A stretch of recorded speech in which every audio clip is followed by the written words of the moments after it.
une petite pensée un peu particulière. Je vais vous la dire. L'émotion la plus magnifique et la plus profonde que nous puissions éprouver est la sensation mystique. Là est le germe de toute science véritable. Celui à qui cette émotion est étrangère, qui ne sait plus être saisi d'admiration, ni éperdu d'extase, est un homme mort. Savoir que ce qui nous est impénétrable existe cependant, se manifestant comme la plus haute sagesse et la plus radieuse beauté que nos facultés obtuses n'appréhendent que sous forme extrêmement primitive, cette certitude, ce sentiment, est au cœur de tout sens religieux véritable. Vous allez me dire, mais qu'est-ce que ça vient foutre ici avec les objectifs du développement durable? Ben, cette pensée, c'est un grand scientifique qui nous l'a léguée. C'est Albert Einstein. Alors, si des scientifiques comme Albert Einstein nous délivrent un tel message, je rejoins Dominique Bourg et certains d'entre nous qui pensons que finalement, si l'humanité est arrivée là où elle est arrivée aujourd'hui, c'est que peut-être le problème, il n'est pas extérieur, mais il est dans notre forme d'intériorité. Que quelque part, finalement, dans notre mode de fonctionnement humain, quelque chose dysfonctionne. Et si ça dysfonctionne, qu'est-ce qui dysfonctionne? Parce qu'en fait, on fait beaucoup de constats ici à l'ONU. On dénonce ce qui ne va pas, pas forcément ce qui va, hein, mais surtout ce qui ne va pas. Les exactions, les ceci, les cela. Mais en fait, tout le monde le sait. On est hyper informé sur tout ce qui ne va pas. On sait ce qui ne va pas. Mais alors, qu'est-ce qu'il faudrait que l'on fasse pour que ça aille et que ça aille mieux? C'est peut-être la première des questions qu'on devrait se poser. Il y a quelques semaines, nous étions dans une salle voisine, avec certains d'entre vous y étaient certainement. On y était avec Bertrand Piccard, avec Pierre Rabhi, avec Jean Sigler, et Yann Arthus Bertrand qui nous a délivré un message. Et ce message n'était pas forcément très positif. Je crois que Dominique Bourg a parlé aussi de quelque chose d'assez négatif. Ben oui, en fait, on est dans une position actuellement, l'humanité, où ben, on n'a plus de choix. C'est-à-dire, il faut penser à l'éveil des consciences, mais c'est trop tard. On ne peut pas attendre 30 ans, ça c'est les propos de Bertrand Piccard, on ne peut plus attendre 30 ans pour que l'éveil des consciences se fasse. Donc peut-être qu'il faudrait qu'on revienne à quelque chose de plus essentiel, de plus fondamental sur les moyens à mettre en œuvre. Alors on prend des tangentes. Les théories, c'est bien, vivre en théorie, c'est fabuleux, c'est merveilleux, parce qu'en fait tout va bien en théorie. Mais dans la pratique, oui, il y a ce que nous faisons, je pense, toutes et tous ici, avons cette conscience déjà développée. Donc ce n'est pas forcément vous que nous devrions convaincre, mais c'est toute la population qui n'a pas cette conscience. Parce que moi, je le vois tous les jours dans mon quotidien, ici bien sûr, on parle en terrain de connaissance, on parle dans du connu, mais il y a toute la part de cette...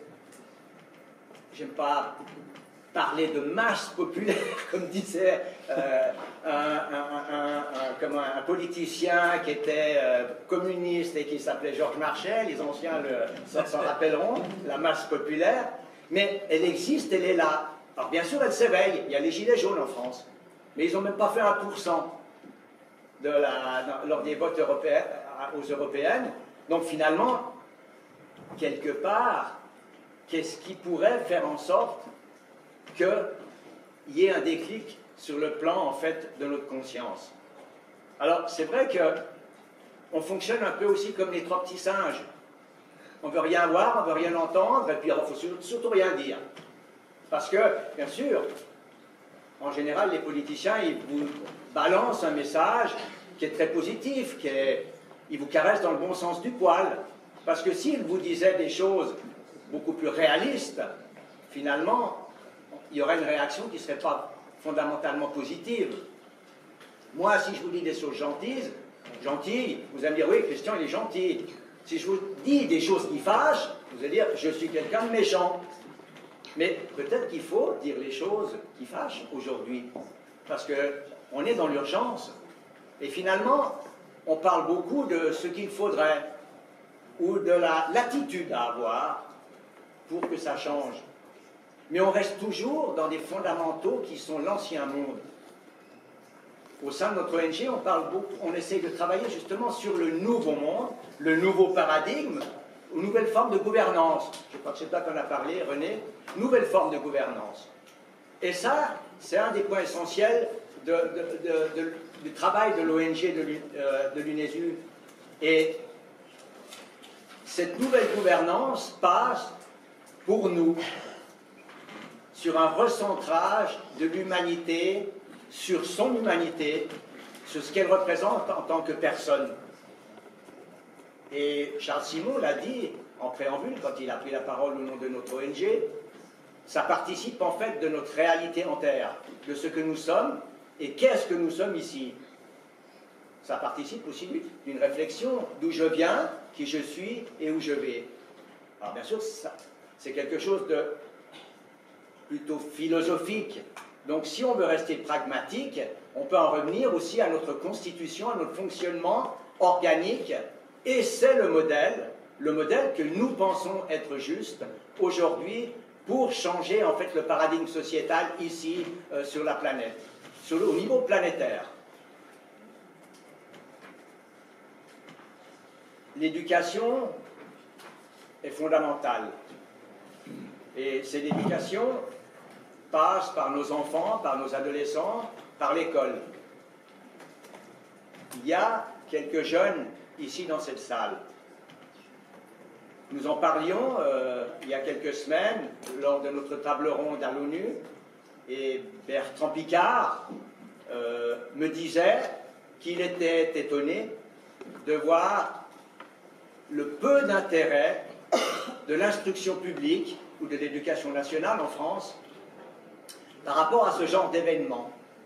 Nous essayons en fait d'inviter des classes, surtout du secondaire, ou voire même des universitaires, à venir participer, mais les professeurs, ou même les dirigeants de l'instruction publique ou de l'éducation nationale, ne donnent pas suite en fait à notre demande.